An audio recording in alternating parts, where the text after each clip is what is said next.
കരിവന്നൂരിനെ പറ്റി പരിതപിക്കുന്ന കോൺഗ്രസ് നേതാക്കൾ വയനാട് DCC മുൻ ട്രഷറർ എന്തുകൊണ്ടാണ് ആത്മഹത്യ ചെയ്തതെന്ന് ഓർക്കണമെന്ന് മുഖ്യമന്ത്രി പിണറായി വിജയൻ. കോൺഗ്രസ് ഭരിക്കുന്ന പല ബാങ്കുകളിൽ തട്ടിപ്പ് നടക്കുന്നുവെന്നും മുഖ്യമന്ത്രി പറഞ്ഞു.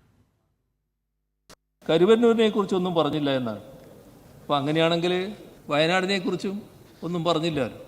NM വിജയനും മകനും മാത്രമല്ല, സഹകരണ മേഖലയിലെ കെടുകാര്യസ്ഥയുടെ രക്തസാക്ഷികൾ, പുൽപ്പള്ളി, കേളക്കവല, ചെമ്പകമൂല, കിഴക്കേടിക്കലാത്ത്, രാജേന്ദ്രൻ നായരെ തിരുവഞ്ചൂരിന് അറിയുമെന്നറിയില്ല. അറിയായിരിക്കും, അറിയാതിരിക്കാൻ വഴിയില്ല. വായ്പാ തട്ടിപ്പിനിരയായതിനാൽ താൻ അറിയാതെ ലക്ഷങ്ങളുടെ കടബാധ്യതയും പേറി ആത്മഹത്യ ചെയ്യേണ്ടി വന്ന മനുഷ്യനാണ് അദ്ദേഹം. ബാങ്ക് പ്രസിഡന്റും KPCC ജനറൽ സെക്രട്ടറിയുമായ വ്യക്തി ഈ കേസിൽ ജയിൽ മോചിതനായി. അപ്പോൾ കോൺഗ്രസ് അദ്ദേഹത്തിന് സ്വീകരണം നൽകി.